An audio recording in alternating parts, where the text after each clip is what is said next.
Assalomu alaykum aziz yurtdoshlar, yaxshimisizlar? Sizlarga bugungi zapchaslarimdan kichkina rezoli kontakt, katta rezoli kontakt, keyin esa balonchiklarini ko'rsatib o'taman.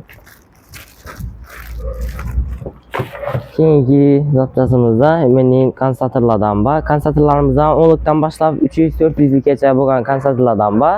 Mana bular lekin eng original kondensator bo'ladi. O'sha ikkisi dadamizlar Xitoydan borib Xitoyda keldilar. Eng originali, ham og'ir bo'ladi bular. Ham qimmat narxlari. Keyin guplarimizdan shuning periklaridan ham bor. Keyingisi однофазli motorlarni narsadan kontaktdan bor, kontakt go'yan shuning bo'lsa shundan bor. Keyingi narsamiz esa lak, Nossa lak. Xitoyning o'zidan original birinchi qo'ldagi lakimiz bo'ladi. Mana narxidan oxirida aytib o'tdim. 15 minutda qatadi bu lak. Keyingi zapchasimiz esa sonligimiz bo'ladi. 103 14lik sonlik. Xitoydan kelgan bu. Bu yerda o'zlarimiz olingan emas. Keyingi zapchasimiz bizning giplarni puskatela bo'ladi. Arzon narxlarda xarid etishingiz mumkin. Keyingi zapchasimiz kipr lenta, bulardan ham bor. Bemalol xarid etaverasizlar. Keyingisi turubkalarimiz. Har xil razmerdan 1likdan boshlab 4likgacha bo'lgan razmerlardan bor. Keyingisi kichkina kipr lenta bo'ladi. Bulardan ham bor. Bularning keyingi zapchasimiz esa pozirovkalarimiz bo'ladi. 1lik razmerdan 4lik razmergacha bo'lganlaridan bor. Keyingisi nakonechniklar bo'ladi. Ular razmerlardan keyin bam 3 fazli motorlarniki bo'ladi. Keyin böyle sim motor ridonlarni kalipinden bo'ladi. Bundan keyingi sonligimiz esa sonligi 108-15lik sonlik.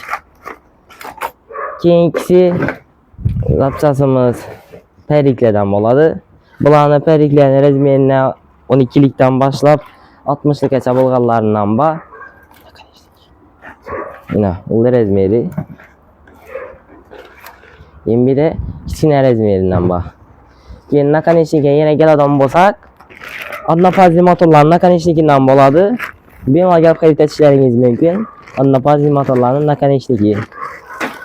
Keyingi zapchasimiz esa ichine baspchkadon. Ya'ni ichine simni kirmay nashlari uchun bas bermak istirab bo'ladi. Keyingi zapchasimiz esa krishkalari motorlarni. Bemalol ko'rishlaringiz mumkin. Kichkina motorlarning krishkalari, keyingisi ularaq motorlarning krishkalari.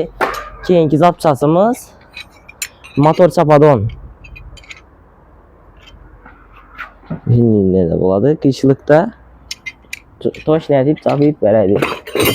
Keyingi zapchasimiz bu zapchasimiz esa motalka bo'ladi. Motalka deb aytiladi. Bam kalib.